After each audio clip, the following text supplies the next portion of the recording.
Sounds good. Yay! Oh my goodness, Jarrell. I am so glad that you could join us, even at Hey, such Blair. last minute. You are a professional, sir. Thank you. I strive to be every day. I don't know if I'm doing well at it, but we'll see. Well, today you definitely are. You look beautiful and golden in this cable knit sweater. I am here for it, first Love and my foremost. Cosby sweater, Love a little Cosby sweater. I love it.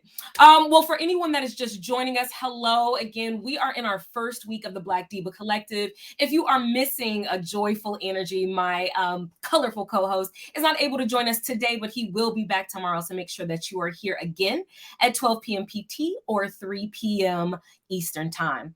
For anyone who is out there for us right now, hello, every beautiful body out there. My name is Blair G. Hervey. I'm the founder and CEO of The Corporate Strategist. And today we have a special guest here. We have Jarrell Anderson. And Jarrell, you are a VP of advising and retaining students, it sounds like. And it also, from what I understand, you've been doing this work for quite some time, although you're in this new role for the past 3 weeks. Is that right? Yeah, so I'm the Associate Vice President for Advising and Retention at a community college, and I've been working in the community college space, in the four-year college space, for a number of years, more years than I'd like to admit. I know I may look a little bit young, or I think I still look a little bit young.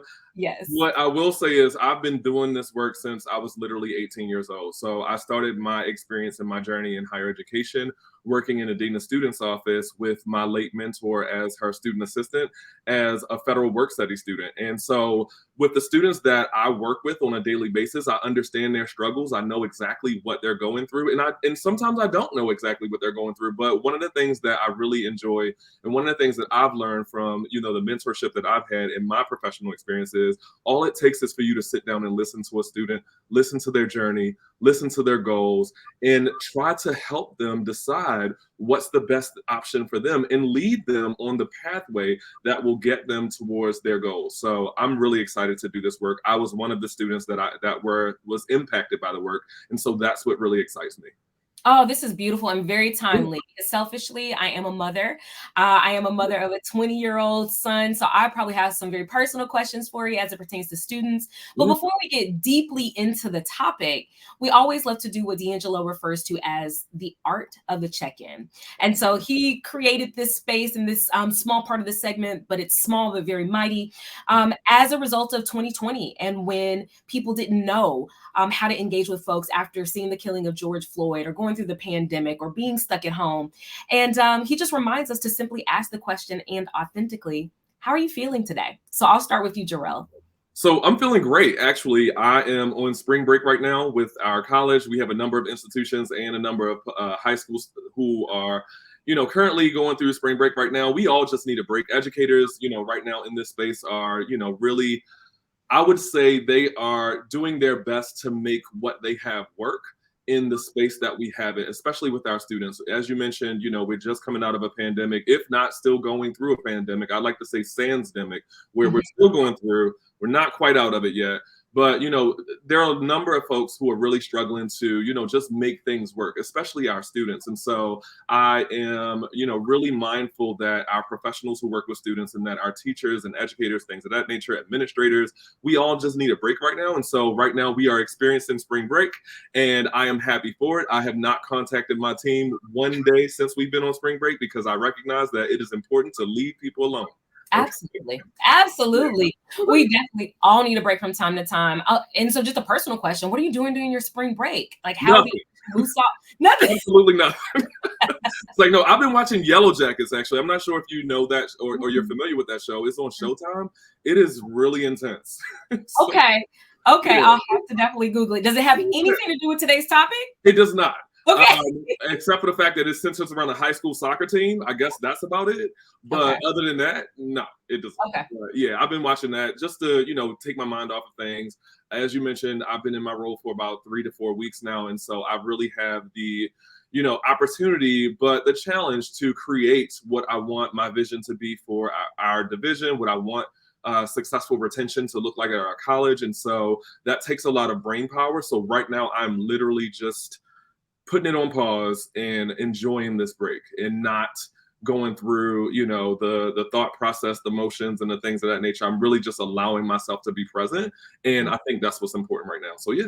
Absolutely. This space and so many other spaces are simply for refuel. And I think oftentimes, whether you are a Black professional or you're working with, a ton of different people, or, you're being pulled in a plethora of different directions, you're often giving to others and we neglect ourselves. So I'm glad that you're taking some time to get a little bit of a break.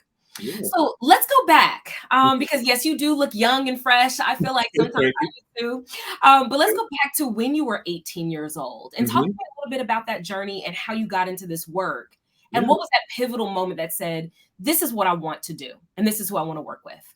Yeah. So as I mentioned to you all before, I went to Georgia State University. I'm an alum of Georgia State in Atlanta. And I worked for my late mentor, Pamela Anthony, who is no longer with us. She passed away back in 2017. God rest her spirit. But one of the things that, I really appreciated was that she saw something in me because I didn't have the grades to work in her office. I didn't have my financial aid package was a mess because I was putting it together because my family just didn't have the cultural capital of higher education to really think about, what does higher education look like for our eldest child? What does it mean to fill out FAFSA? What does it mean to do these things? So I was literally doing those things by myself because at that point, I was the most educated person in our family because I was a high school graduate going to currently in college. And so, no one else, my mom, my stepfather, none of them had experienced what college looked like and what things looked like beyond high school. And so I had to navigate those waters myself. And, one day I just had a conversation with my mentor. I saw her at an SGA event where I wanted to be a part of SGA. I didn't have the grades to be on Student Government Association, but she said, you know what, come back to me and come to my office tomorrow. I really am interested in your story and hearing about your background because she was from Portsmouth, Virginia, and I'm from Baltimore, Maryland. And so they're relatively close, right? Mm-hmm. And so she, the next day I had a conversation with her and she was like, I'm going to give you a job instead of allowing you to be on SGA because you don't have the grades. Mm-hmm. And I know that you really need to be in a space where you're focusing on your grades so that you can, better yourself and get out of here. I'm going to give you a job that you might not necessarily, know what to do, or you might not necessarily have earned right now, but I see something in you and I see potential in you. And that kind of experience is literally what guides my work because I have conversations with students all day, every day, and I recognize their abilities. I recognize their potential. It goes beyond just seeing what the person has right there in front of you, right? Like it really takes you to listen to, their background, what they have to say, what their journey is, what their goals are, all those types of things. And you have to figure out, what tools do you have at your disposal to help them along their way? And that's what was given to me. And so that's why I like to give that back to students. My mentor was very big on, giving back from when she came. And so I appreciated the work that I was doing for her. And I recognized that it was valuable and important work. And I wanted to do that. I didn't know before I started working with her that, a dean of students was someone who really went to school to actually be a dean of students, right? I thought you just fell into those positions because you were a teacher and someone asked you to do this job. But actually, it's very intentional in the higher education space, especially in the student affairs space, that we, go to school. We are, degree seeking students who really want to be in this field and do this work. And so it's very intentional work that I just didn't recognize beforehand. And so that experience allowed me to really see that this was an opportunity for me and to do something that I love and I'm passionate about for the rest of my life. Ooh, I love hearing that. One of the things that really stood out to me is that she saw something in you. Yeah. And whether it's in corporate America or wherever you may be at this part of your journey, when someone sees something in you, it brings something out of you. Absolutely. Something that, is really deep down, buried deep down inside. And in corporate America, with my experience, typically the people that are getting tapped on the shoulder are people that look like the other people who have gone much further. Absolutely. So it means a lot to have that representation as well. So thank you for sharing that. Yeah, absolutely. For sure. I did have another question. So about your path and your journey as well. There was something that I read, I believe on your LinkedIn page that said that access must be on the front burner. Mhm. And as you're talking about, SGA and this role, having this mentor, I mean, that was your accessibility, right? Right. Because you knew about it through your mentor. Talk to me about how important that is in the role that you do and how you make it much more accessible for students of color. Yeah, so one of the key things to retention that we have to keep in mind is that access and accessibility to things that build a sense of belongingness on campus, are highly important for students, especially when you have students who are coming to places where I work, like at a commuter institution, where we don't have a campus life after a certain time, right? Or traditional sense of what that looks like. We don't have residence halls and things of that nature. And so we have to build the infrastructure where we are and for the time that we have allotted to meet the needs of those students who are there seeking their degrees during that time. So, building that sense of belonging is really important. And that's what was critical for me, especially when getting involved on campus, when having a student job and, being on work study, things of that nature. All those things are important for our students. So when we think about, what's really important for students and what's really important for students to continue along their journey, we really have to consider, what does their time of completion look like? What does their sense of belonging on campus look like?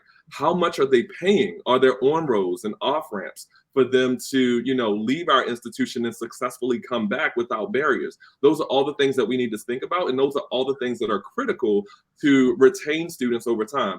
And the last thing that I mentioned, I want to highlight that because I think it's really important that we understand and recognize in the space of higher education that, on-roads and off-ramps are highly important for students because not all students will, complete their degree in the time that we want them to. Sometimes they might have to veer off of their path and, they might have competing interests, right? Like they might have a family along the journey. They might have financial needs that they have to take care of that, outweigh their ability to go to school and things of that nature. And so sometimes we have to recognize that and understand that that's just a part of life, right? But we also have to make sure that there aren't barriers in place that will prevent students from coming back to our campus. And we want to have a campus that has a sustainable sense of what it means to belong on that campus so that they'll want to come back to us, right? They'll want to gain that affinity and connection to our institution to really say, I can come back to this place and I want to come back to this place because this is my home, this is where I started, and this is what I want to, or this is where I want to go in order to complete my goals because I trust these people and I trust that this institution is going to give me exactly what I need to be successful long term. Oh, trust. That's a Yes. big one. My son, so he went to Central Washington University. I'm not sure if Yeah. you're familiar with that at all, but it's in Ellensburg, Washington. It's a beautiful place to be, but predominantly white. But the Mhm. campus is very, very diverse, which I Yeah. think he did a fabulous job of choosing that particular school. And what you're saying again about trust Mhm. leads me into representation, but it also leads me back to you can have all of these things, but I'm also reading more about the likelihood of graduation decreases even more for Yeah. Black, Latino, American Indian, and low income students. They actually have a 12 to 15% lower chance of earning their degree. So you did Yeah. mention some things that happen to everyone. What Yeah. are you finding that is competing with this particular demographic and keeping them from graduating? Yeah. So right now, nationally, what we're seeing is that about 31% of Black students who enter college campuses may not matriculate successfully through their journeys. 21% of Hispanic students are those who may not successfully complete their college degree. Then we have 36% for Native American students. White students are about 18%, so a little bit less. I think who's really doing a great job is Asian students. Like their attrition rate right now is only 10%, right? So they're dropping out at less of a rate than anyone else. Mhm. But for Black and Hispanic students, that attrition rate is even higher because of competing priorities and things of that nature, right? So we have students who are coming from majority low-income households, things of that nature. We have students who are coming from the public school system who were majorly adversely affected by the pandemic, and so those are students who come to our doors who need more support, who need more attention and more guidance because of the infrastructures that were built in at their public schools and how those infrastructures didn't necessarily support them along their journey, especially as we had to radically shift to this online presence. in the heat of the moment, right? So back in, 2019, 2020? 2020, yeah. Yeah, 2020, March of 2020, we Yeah. all went online, right? And what we noticed was that, public high schools and public schools in general, did a not so great job of keeping up with supporting their students because they just didn't have the resources necessary in order to make that stuff work, right? Right. And then what we also saw was that those students were, graduated, and they came to our doors as institutions of higher education, but they came to our doors less prepared than other students and less prepared than students before them who did not have an experience that was similar to theirs. And so what we need to do, especially in higher education, now and back then, is to really consider what the pandemic and what those effects of the pandemic were, right? And what are the long-term effects, and how does that disproportionately affect students of color? And how do we create infrastructures necessary to support those students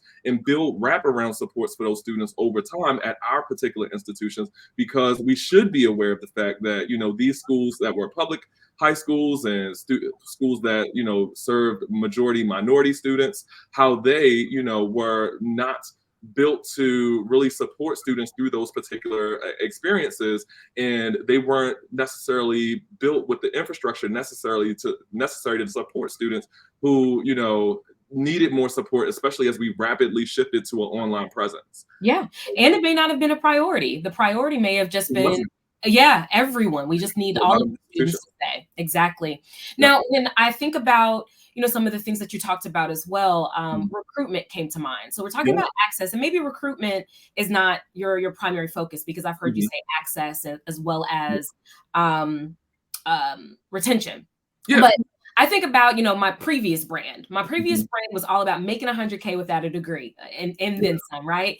And so I've been in and out of school. Every time I would go to school, which is what's supposed to happen, but you go to school, you learn, and then you start applying it. I applied it right away in corporate America, and I would continue to get promoted, make more money, elevate.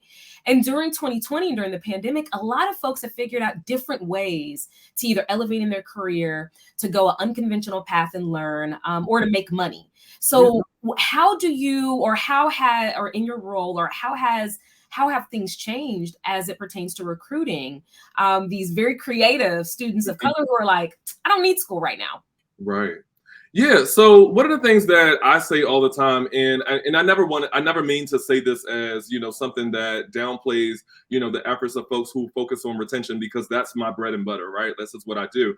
But what I do say is that retention is secondary to access, enrollment, and recruitment. I say that all the time because we support those folks who work in access, enrollment, and recruitment. And one of the things that, we're mindful of is making sure that folks who work in the recruitment space are very intentional about recruiting students who, who need support, students who need access to, quality education, students who understand what their goals are, how to connect to those goals, or maybe those students who don't know how to connect to those goals, right? Who need the supports that we provide at our particular institutions. And so we really have to be intentional about our recruitment and our recruitment strategy, especially of students of color, because students of color are becoming the majority on most campuses nowadays. You have, a lot of campuses who, are majority minority institutions. Those campuses who were majority white, they're sometimes, or now more so than ever, they're flipping to majority minority. You also have institutions that have historically served, a certain demographic of students who were of a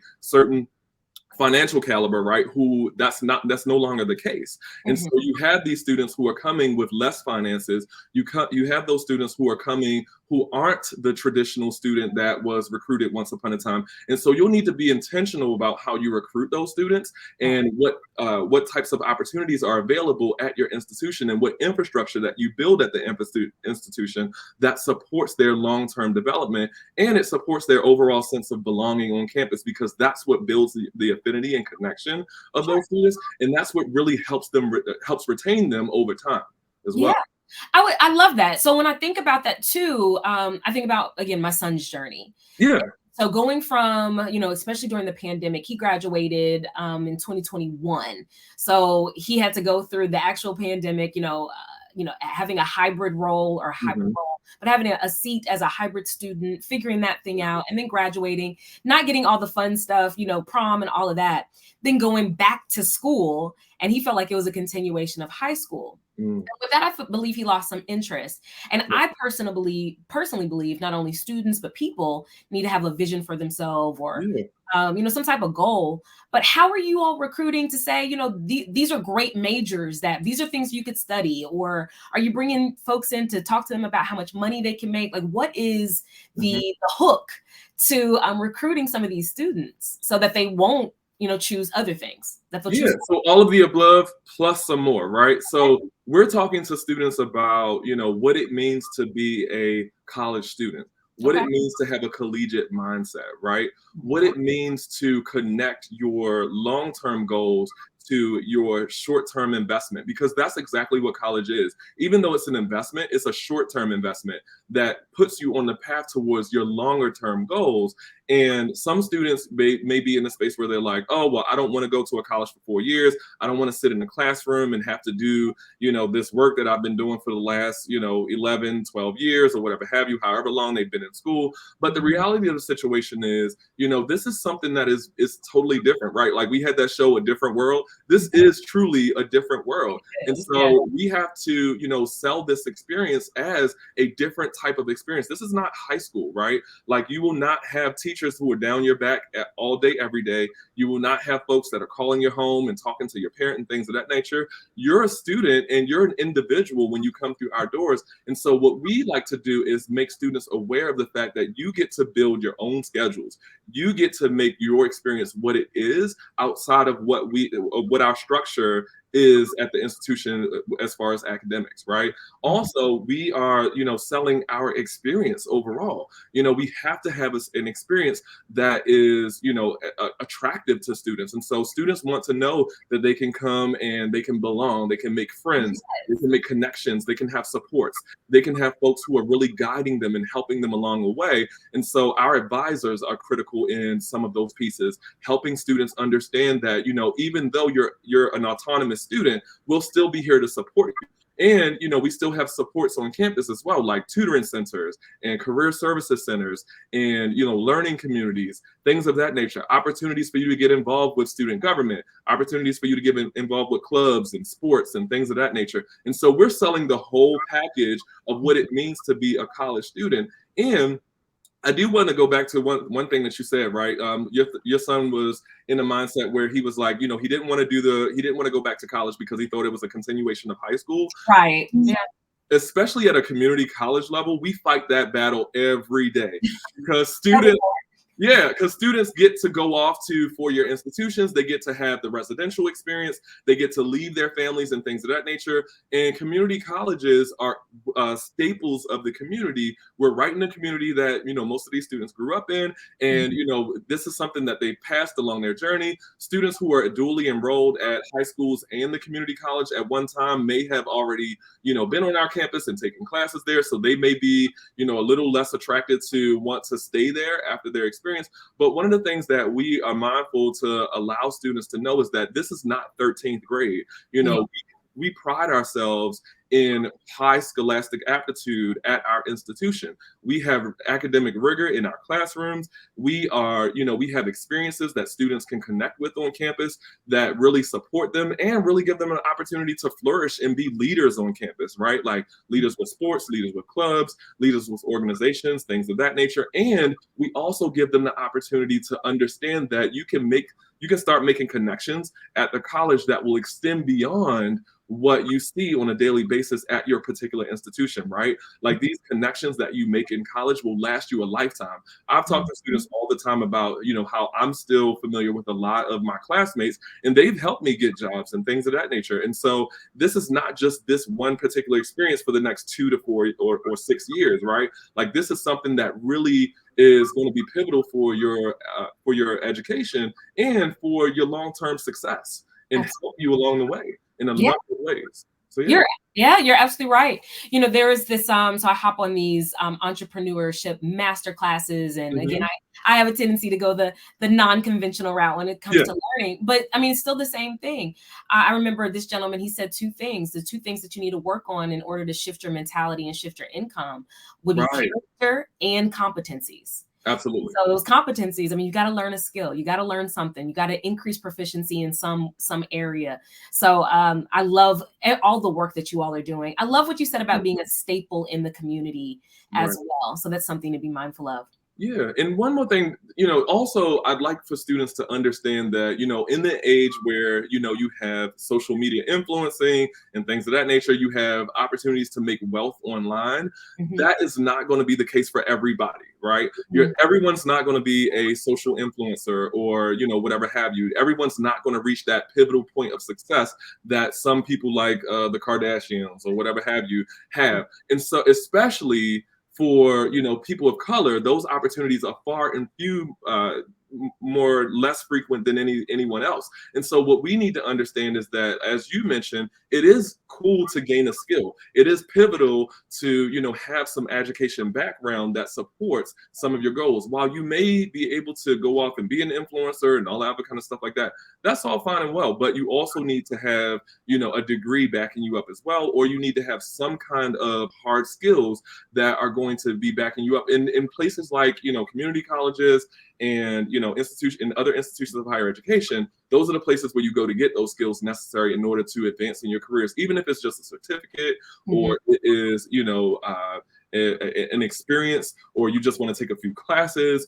Those are the things that we offer, and people find success with those particular offerings. And so you can come to a college for a number of things. You don't have to just come for a certain degree or a certain type of skill, right? You can come and shop and see what it is that your interest is, and really go for it. Because especially as a person of color, we have to be mindful that, again, we're not going to reach those levels in mass like other folks do. And so we need to have something that's going to back us up. And again, a degree is in education or some skills that we build over time by, coming to a college and taking a few courses. Those are going to give us those advantages that we need in order to be successful long term, because some of these things that students are seeing right now, or some of these things that kids are seeing right now, are just short-term opportunities to build short-term wealth that probably won't last over time. Especially if you don't have the education to know, how to manage that money. I mean, I looked at the top 10 YouTubers most recently. Mr. Beast is #1 at $54 million, which I'm sure it probably surpasses that. But in that top 10, they were all men. I think one was Asian and there was one little girl. So, I mean, we can do it. Those things are possible, but yes, education is definitely critical. And when you said you could go shop around a little bit, that really warmed my heart.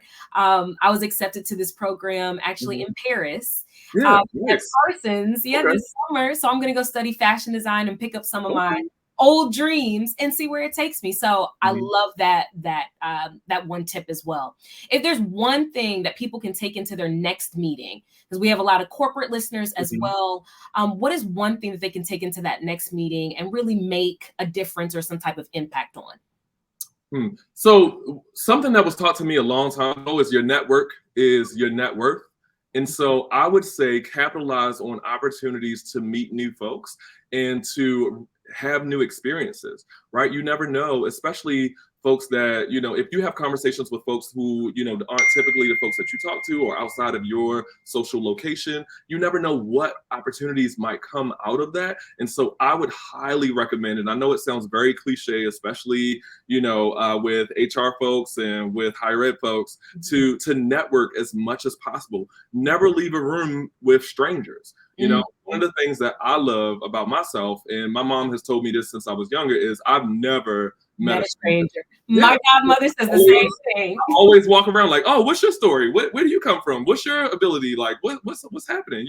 It's much like D'Angelo. D'Angelo does that very, very successfully everywhere we go. Absolutely. But again, take an opportunity to meet new people. Take an opportunity to put yourself out there and make new connections and see your network as your true net worth, because that's going to give you the ability to, go farther than, you know, some of the things that you possibly could dream of yourself. And it'll also take you to a space where you probably couldn't reach by yourself at certain points. Yes, we are powerful and we are, you know, great within ourselves, but we're not islands within ourselves, right? And so we'll need those opportunities in those networks in order to move us further ahead in life. So for sure. Absolutely. We can go farther together. Well, Jarrell, thank you again for your time. We appreciate you. Where can these good people find you if they want to connect you or have questions? Yeah, so if you want to find me and if you have questions, you can find me on LinkedIn at Jarrell Anderson. You see my name right here on the banner next to he, him, and those are my pronouns. So you can find me on LinkedIn. You can also find me on Twitter at Mr_Anderson. So it's MISTER _ANDERSVN. Okay, because SON was taken. Okay. So, right. So it's Mr. spelled out Yeah. _Anderson with a V. There we go. Excellent. Well, thank you again. We hope to see you at one of our next episodes. And for everyone out here, our next episode will be tomorrow, 12 p.m. or 3 p.m. Eastern. Have a great day. Bye now.